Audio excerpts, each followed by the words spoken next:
各位电视机头前的观众朋友，大家好，欢迎大家准时收看《福起来咧》，我是钟意群阿群妹。今日节目当中啊，有知道阿群妹我化身成这个森林系的女孩模，唔错，因为啊，我顺口全部就会香喷喷的香草植物的美食。今日节目当中啊，我同大家来分享一条动浪漫的香草植物，韩国应用版同料理来结合咯，到节目当中就会来同大家来分享哦。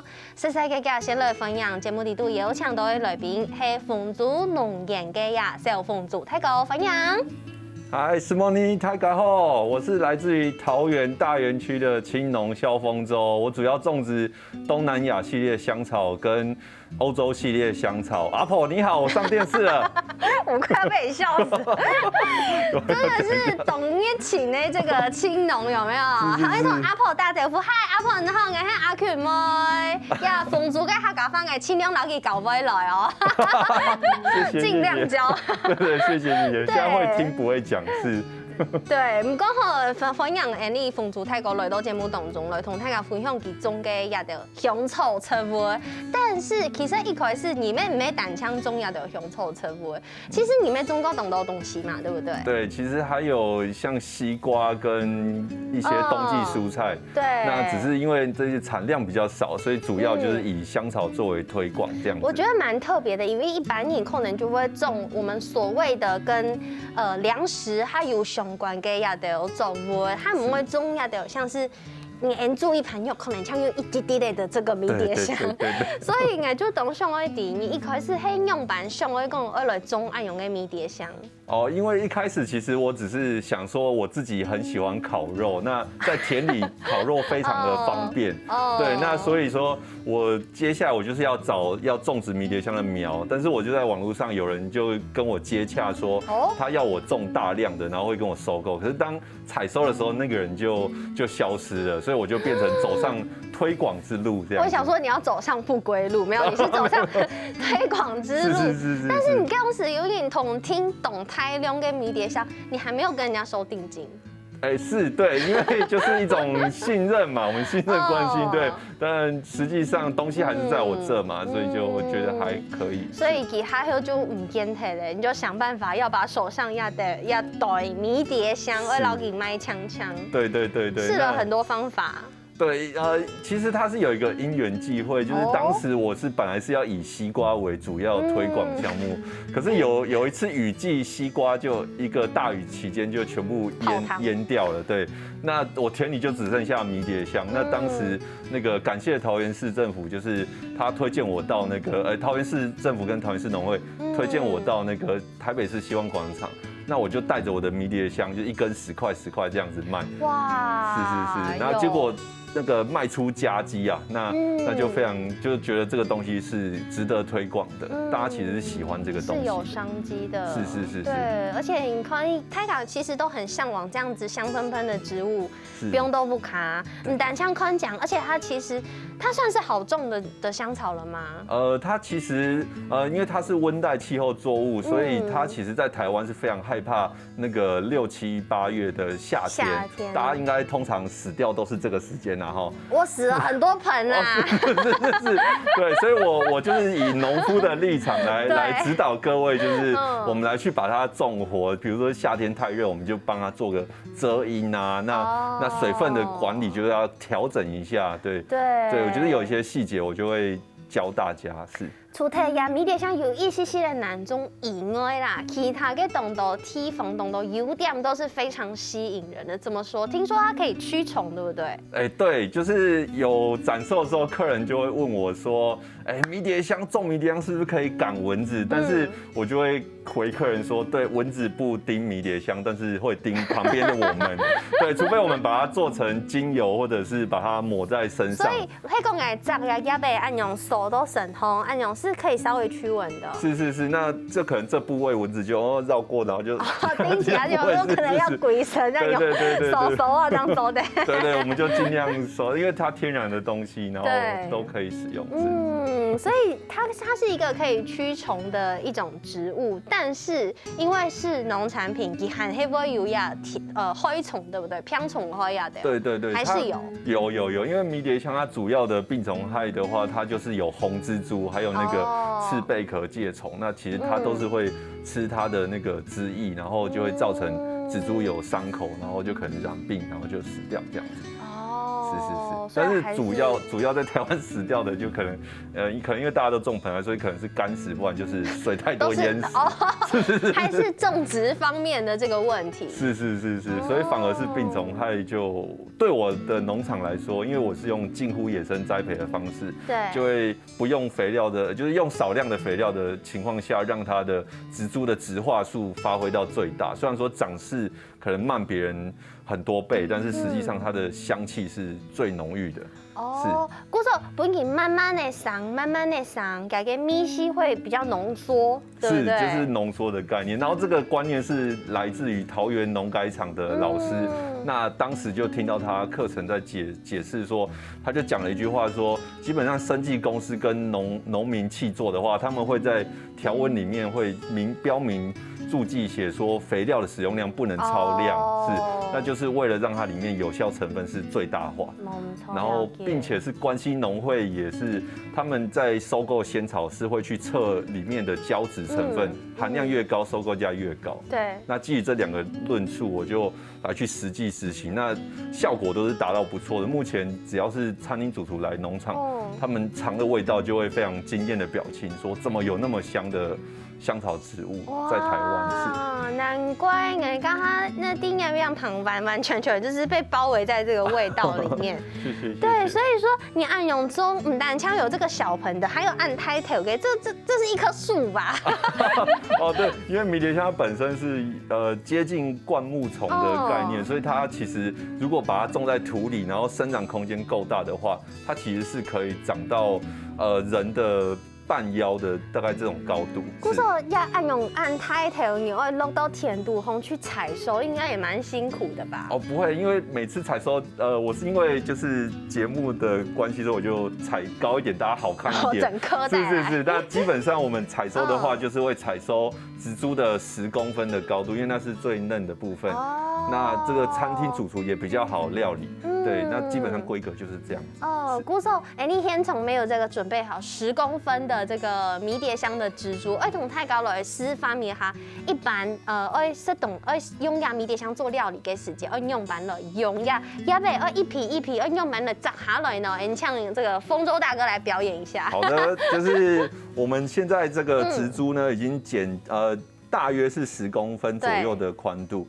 那我看主厨他们在料理的时候，如果是要取下的话，那他们就是这样子，然后抓着从顶端的方向，然后往下去拉。哇，好方便哦！对，那这样子拉下去之后呢，就把它就是这头的部分我们就拉一下。对，然后刀子就可以直接这样切碎，然后就可以做料理或者是腌制的使用。是，好像变魔术哦。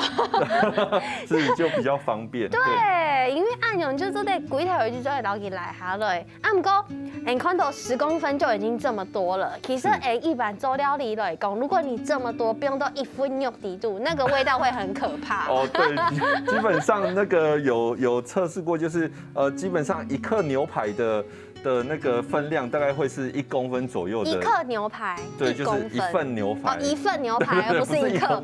1份牛排大概250公克吧，差不多。对，差不多12盎司或13盎司，然后就会用。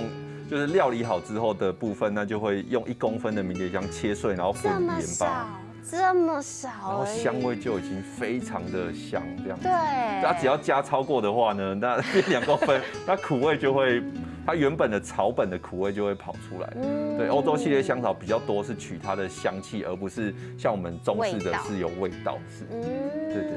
真给刚刚按钮推过去，它就已经有那个精油的味道已经释放出来，我就闻到这个很香的味道。故事一般来讲，你刚刚讲牛排用1一份牛排用1公分宽度的量，然后腌豆蛋糕直接切碎撒在上面吗？我们可以混一些香料盐或者是海盐，然后这样子的话就可以让它的水溶性精油会比较快释放出来，然后再撒在那上面。那我们在吃牛排的时候就可以非常解腻的味道。是不是每周得同个油控它，让它按用别高一摆？基本上我看那个主厨他们整套的料理方式，他们会先腌制的时候就用1整根的那个迷迭香去做腌制的动作，然后这是第1层味道，然后第2层味道呢，就是肉快要煎好之前，我们就会把火关到最小，然后放1块奶油跟1根迷迭香，然后再淋在上面，这是第2层味道。然后第3层味道就是我刚才介绍的，就是取下叶子，然后1公分剁碎，然后混盐巴撒在上面，这是第3层味道。所以整块牛排就会有3个层次的迷迭香。我怎么觉得你讲跟一秋你是主厨一样，好厉害哦！因为我自己就会在田里去试着料理，因为要自己会去料理才有办法去指导客人。那也很感谢，就是我配合的客人们，就是会指导我这些小秘方子。我们超鼓手有根本其实唔单枪有这个迷迭香，等下还有动到其他种某种嘅香草会同大家来收集，因为这个丰州农园就是种了非常多不同种类的香草。对，鼓手吼，等下嘅节目当中，除了会同大家来分享迷迭香，还有迷迭香，还有其他香草用品来料理哦。先休息一下，等下再个转到节目当中。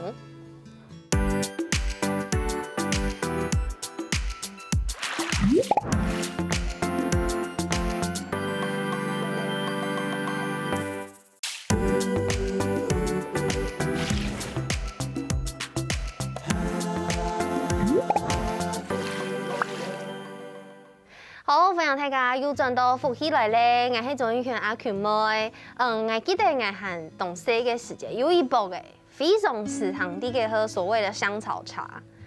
集合了同多種無種嘅香草，咩嗰陣時，我這對香草有一啲啲嘅認識。对，就是我媽媽會提布卡嘅可能布卡頭前的院子的筍紅嘅花盆裡面，就種一些什麼迷迭香啊、檸檬香蜂草啊，還有一些有的沒有的葉子，都可以的。對對，剛開始了解就是葉子，但是很難去抓那個會泡花草茶的比例，我覺得這個好困難哦。對，因為每個植物其實它的香氣的濃度都會有所不一樣，所以我們就是要知道它的比例，在那個我們要喝的水的劑量下會有什麼影響。對，因為歐洲系列通常它本身的味道就只有草本的苦味，所以只有草本的苦味。對，尤其是迷迭香，它就是算是香氣比較重的香草類。那相較之下，百里香就是味道比較清淡的。對，所以我們就會來去做調配不一樣的比例。是。跟比如講，今日到節目當中，我同大家來分享用板泡呀迷迭香嘅小茶。我們要準備一段大概10公分左右的這個迷迭香的葉尾，對，這個植株差不多10公分，對，韓國準備一筆小茶，對，熱水，對，小水，還有呢，呀迷迭香用嘛，我們就基本上我們會浸下去10秒鐘，然後我們就數10秒鐘之後就拿起來，因為只要超過10秒鐘，那個味道的話就會太苦，那就可能不適合我們喝，對。對，然後就可以拿起來就可以了，就這樣。對，基本上因為熱度它本身會讓它的脂溶性精油帶出來。我聞一下。那碰到水的部分，它水溶性精油也會跑進去。所以是酸蟲的香氣都留在水裡。我連按用拼，我就吃到那個味道已經很足了耶。是，它就會非常的濃郁在這個水裡。那當然喜歡吃甜的朋友，我們可以加糖。但是如果喜歡吃糖但是又不能吃糖，我們可以加甜菊。對，甜菊葉也是一種香草。是，甜菊葉也是香草。對，甜菊也係咩係頭白吃到很特別的一種香草植物，因為嗰陣時我記得我咩係去香草農園。啊，給頭剛用就摘一批甜菊葉，再個摘一批薄荷葉。他說：“哎呦，不用到這一路就是清健口香糖。”對，那個味道是蠻像，可是也是要小心甜菊。其實吃太多，如果吃一次抓一把在嘴巴，其實那個苦味也是不會輸給迷迭香哦。啊，真的哦。是。所以香草的感覺就會做唔得失度，对不对？刚刚好就好了。对，其实这就是古代的英国，他们也算是药草的一种，所以也是大家的比例上运用要小心注意一下。对，尤其要呼吁一下，就是像唇形花科，因为它里面有薄荷醇跟樟木醇，就包含这个迷迭香也是。对，那它里面就不适合孕妇跟那个就是可能5岁以下小朋友来去使用，那大家要注意一下这样。真今好呀，有宽态度的人啊，韩国成人呢，5岁以下的成人呢，就尽量唔好食亚的有这个迷迭香这样子的香草植物，对不对？要小心哦。对，小心就是使得万年船只。冇唔错，嗰首除咗呀小茶做的按用泡以外，我还有看过有人用迷迭香啊，或者是其他香草用来泡气泡水或者是冰水，对不对？哦，对，我有去龙潭接洽过一间气泡水厂，它是做碱性气泡水的。那当时有谈一个就是打样的样品，那个样品出来就是满满的气泡水，然后里面就会放一根迷迭香，然后气泡冒在上面就很像小圣诞树，我觉得那质感还不错。而且像这样黑讲黑白的水，黑唔黑就做得一侧浸到底部。对，是可以，就是直接浸在里面，然后只是要小心，就是后来没有继续生产，原因就是因为苦味跑出来，气泡水就会苦苦的。所以唔得不用太久。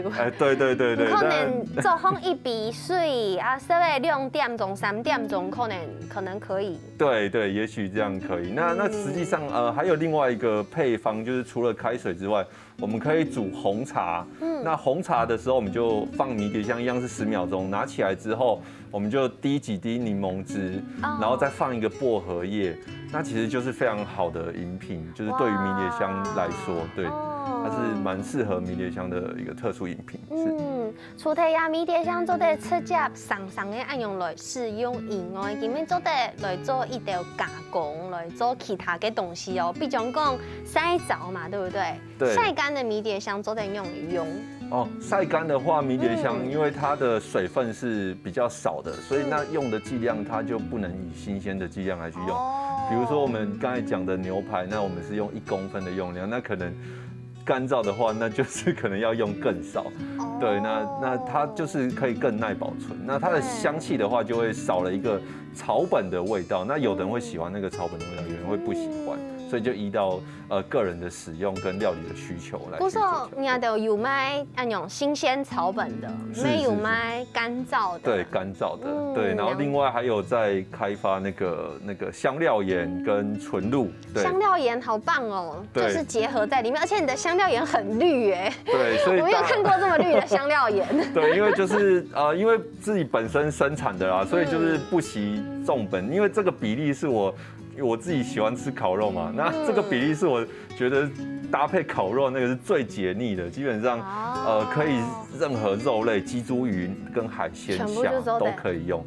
对，所以这个是还蛮热销的一款商品，然后也有在百货公司在卖这样。是。对。然后顺后有会冲香水给黑马改。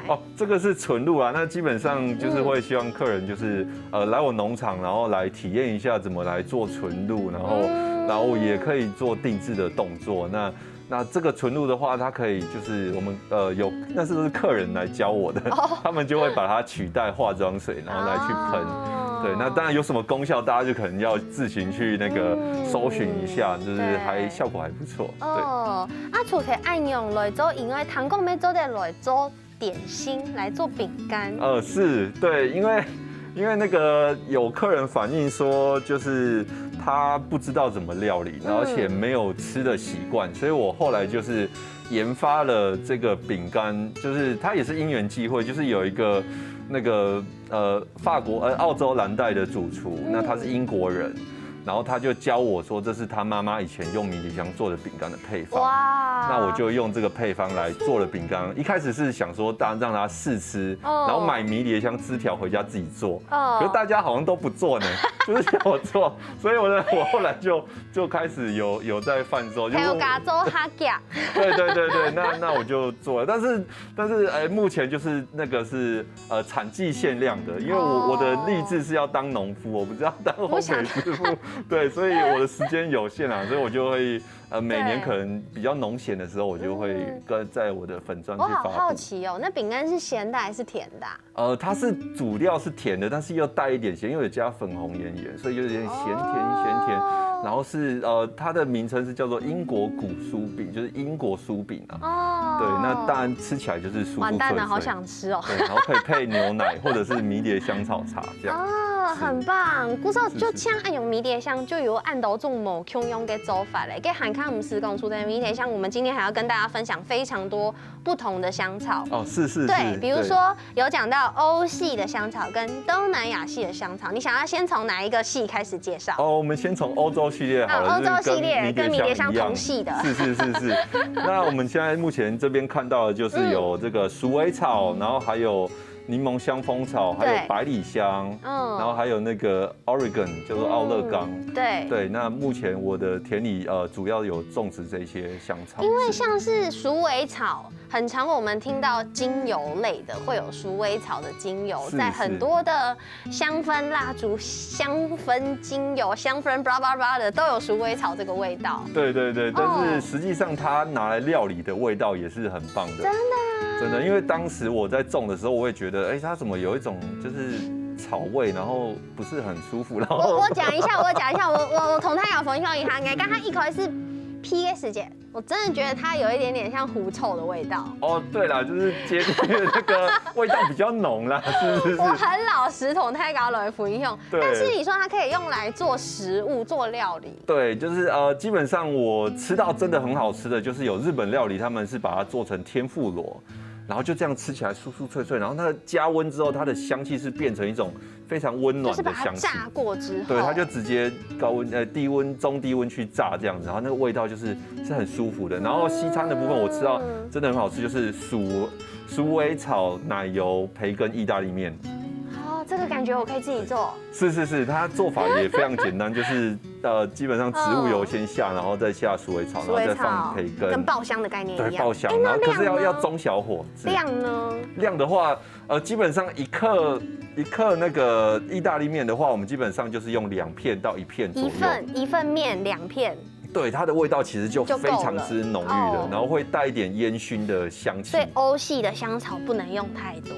对，也蛮省的啦哈，就是我们用刚好就好了。是。对，好，那我们这个精油香氛界的鼠尾草也可以用在料理界的。介绍完之后，奥勒冈也是我们很常看到在料理里面用到的。哦，对，奥勒冈它除了在西餐料理里面用到之外，然后意大利人还会把它混在面团里面，然后用来做披萨。那所以我们也称它为披萨草。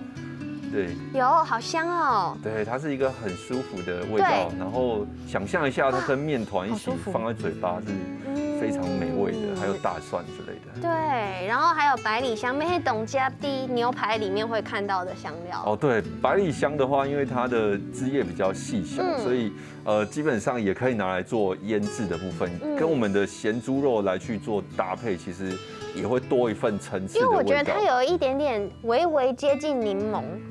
有一个酸酸的味道哦，酸的味道，香的酸酸的味道，可能是刚才有混到其他那个柠檬香味，因为它本身原味其实是带一点清香，它是属于比较轻味道的一种香草，可是它又可以顺化其他的香草，比如说它跟迷迭香放在一起，那迷迭香味道就不会是那么强烈生硬的感觉，对，它就有一点和缓的感觉。对，我之前曾经用百里香、还有柠檬香蜂跟迷迭香用它来就是泡香草茶啊，对，是很舒服的，对，味道是很融合的。古时候，同大家来分享一下欧洲系的这些香草之后，先休息一下，下一段节目继续同大家来分享其他的香草植物咯。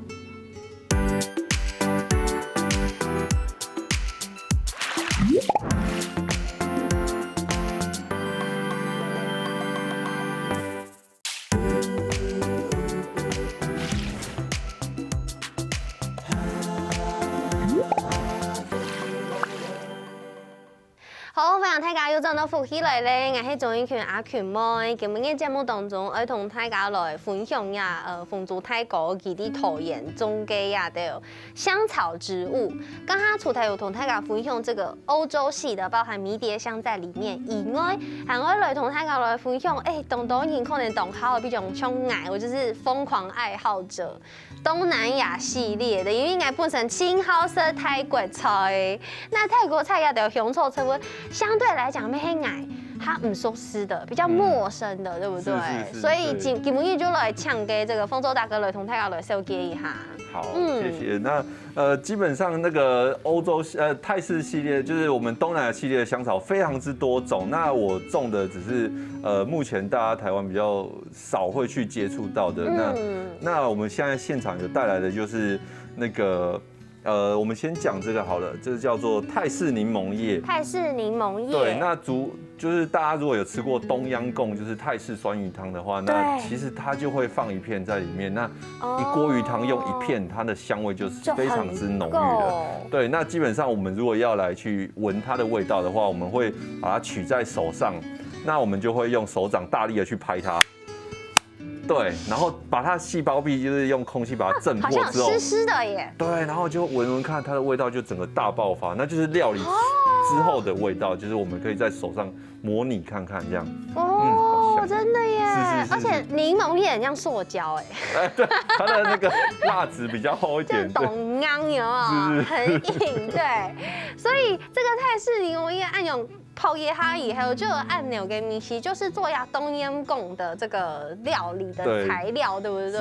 很香料的來源。對，當然也有做涼拌，也是有在用，直接用大量的那個檸檬葉來去炒肉。好像在泰國。對，大家很久沒出國了哈。沒錯。對，沒關係，我們來品嘗那個味道。對。除了這個檸檬葉之外，還有其他的香料，繼續來跟大家介紹。哦，好，那這個大家就是看到這叫馬蜂橙，那基本上它就是泰式檸檬葉的果實，它是檸檬的一種。哦，泰式檸檬葉的果實哦。對對對，我就會把它稱作為世界最頂級的檸檬皮，因為它檸檬皮的精油含量非常之高，然後很香，而且它感覺皮很厚哎。對對對，那它其實西餐餐點的話，也可以拿來做那個棒蛋糕，就是檸檬棒蛋糕，那香味是非常之香啊。因為有非常多的這個西點家都給給亂搞地度會放那個檸檬皮，不管是棒蛋糕還是什麼 cheese 蛋糕，它都會放檸檬皮在裡面，甚至餅乾，對對對，都會放，很適合。所以它是最高級的那一種。對，就是它是最高級的檸檬皮。我感想講，夾緊我被我看有人按用粒粒 K 凹凹凸凸的感覺。對，可是它裡面就沒有什麼汁啊，所以就然後籽又很多，所以它就是專門用來用夾嘅皮來做料理嘅。對，然後甚至有些國家人還會把它就是直接打成漿，就當做是洗頭髮用的。然後他說頭髮洗完之後非常之油亮，就是真的，但是我沒有試過，你可以試試看。是。哦。對，然後接下來就是下一個就是打拋葉。傳說中的打拋跟我們的九層塔有87分像。對，就是沒有加打拋葉，我們不要稱為打拋豬好嗎？就是我再呼籲一下，台灣太少打拋葉了。是。嗰陣你去到煮呀泰式嘅菜呀，動到都係用呀赤鹽菜，客家人嘅赤鹽菜。哦，對。啊，頭擺唔咩真見撈到九層塔跟打拋葉很像。但實際吃過以後，才發現不一樣哎。對，它完全是天壤之別。打拋葉可能還沒有料理的時候，它也是會有一種就是不熟悉的味道，但是當它超不熟悉，當它下去對，當它下去熱就是炒那個豬肉的時候，它那個香氣是哇，就是剛好就很適合這一道菜，這樣子非常之香。但是你說他們味道不像，但是外觀還倒是有一點像。哦，對，因為我們也會稱它為聖羅勒，那其實九層塔也是羅勒的一種，這樣子，對。但是實際上他們的生長模式跟他們味道是天壤之別。對，韓國昆雅跟外表亞北嘅型呢，九層塔葉子比較平滑，但是那個打拋葉它的葉子是有一點這樣鋸齒形狀，比較皺褶。而且九層塔如果開花，那個花沒有捏掉，它可能就會冷死掉，因為養分都衝到種子裡面。但是這個打拋葉，它就是種子就一直灌進去，葉子還是長得好好的，相對比較野。野生，就符合我那个近乎野生栽培的需求。是。原来黑暗呢，韩国笋烘也是蛮眼熟的，这个跟我们的香茅很像。哦，对，这个是柠檬香茅，不一样。对它基本上因为它的精油含量比较低，那我们吃起来就不会有苦味或者是其他不舒服的味道，所以反而是比较适合拿来做料理使用的。对，那另外一种叫做就是香茅，在苗栗有农夫在种，但是它就是纯粹是拿来提炼精油用的。对，那香茅基本上就可以搭配马蜂橙或者是泰式柠檬叶，他们可以一起，对，他们可以做调配。是。那最我希望能够就是做到就是16种的泰式系列香草来做泰式绿咖喱。我有凑过一次，那个味道之美味啊，天堂！我从来没有吃过那么好吃的绿咖喱。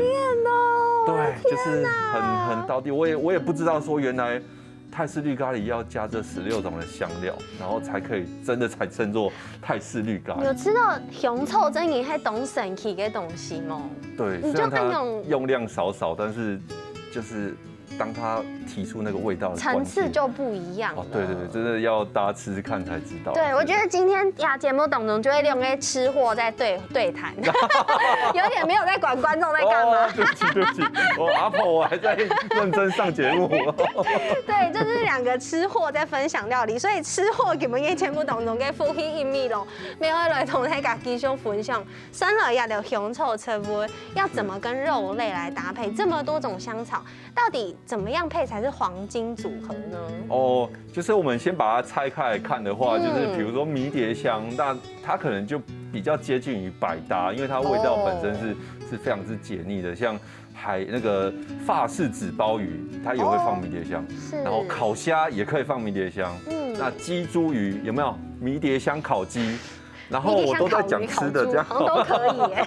对，然后还有煎牛排也会使用，都合理。对，然后那个羊肉的话，他们就会传统的他们是一整只羊，然后用迷迭香的枝条是硬的，就插在上面直接下去烤。我好像有看过哎。对，它那个解腻的效果是非常的强，这样子。哇，因为肚好像羊肉加个米线咩哈重，古时候插迷迭香落去肚好，对，它就刚刚好这样子，很舒服。对，那像百里香，它就是比较温和的味道，那可能它就是用来提现那个让那个肉类味道比较温和。那使用的可能牛肉、鸡猪鱼、鸡猪牛这3样。然后海鲜的话，用量蛤蜊也可以使用在那个百里香的部分，这样子。对，蛤蜊可以用百里香有好多哎。对，就是蛤蜊白酱浓汤，然后也会下一点百里香这样子。对，可是剂量大家就要注意，就是不能用太多，不是像台湾那个我们传统中式香草，就是一大把9层塔，然后那就比较可能不是，它就是要一咪咪，然后我们咸度也要控制好，然后让我可能就是要从根源叙述，因为欧洲他们的起源可能是狩猎的那个。不是农业就是狩猎，所以他们吃的肉是带有一点腥味，所以他们必须要掩盖掉肉的腥味，又能够提出肉的原始香味，所以才会用香味比较重的香料这样子。原来对，大家以这个基底来去做思维，然后来去做料理，这样子就会很可以贯通这样子。哇，对，所以我们刚刚讲鸡肉、猪肉、牛肉、羊肉。海鲜全部都讲完了，对，基本上这些厉害，能吃的都讲了。是。那我还想问，黑公煮桶，一些的，因为汤它会一直滚，一直煮，一直滚，一直煮，它会需要味道不能煮太多，不能释放太多的。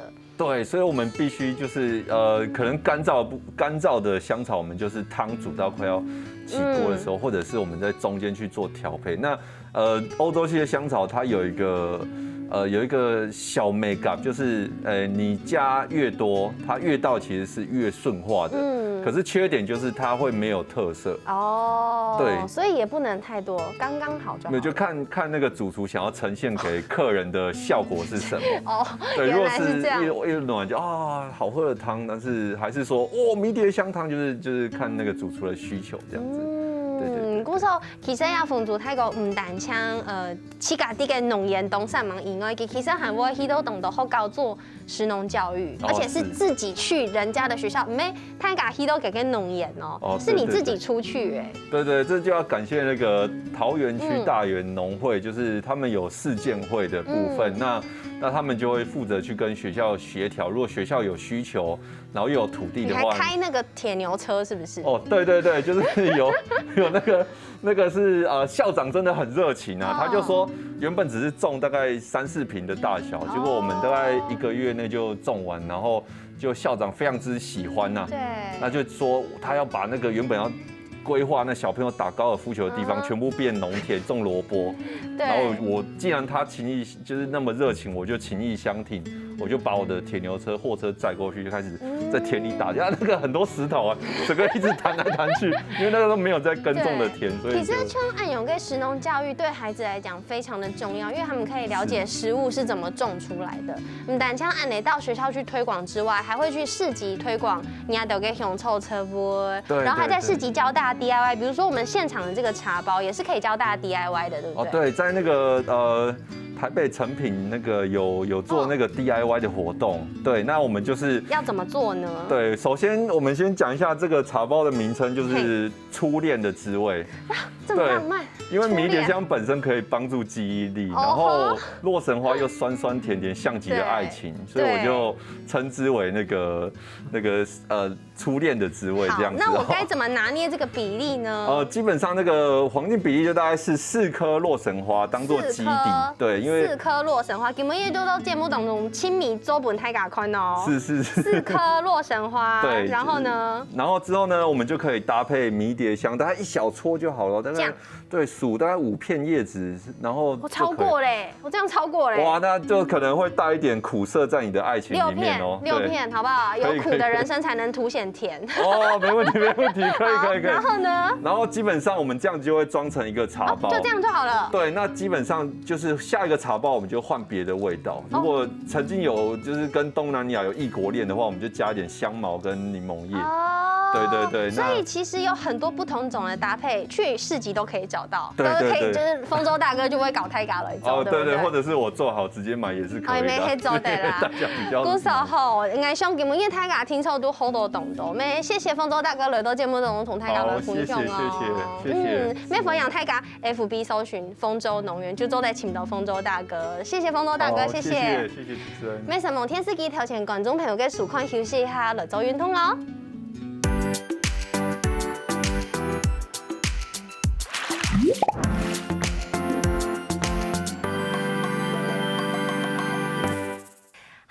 起來嘅朋友，記得去人哋面書網站，韓國聽嘅客家電視台嘅 YouTube 頻道，記得攞影片分享出去哦。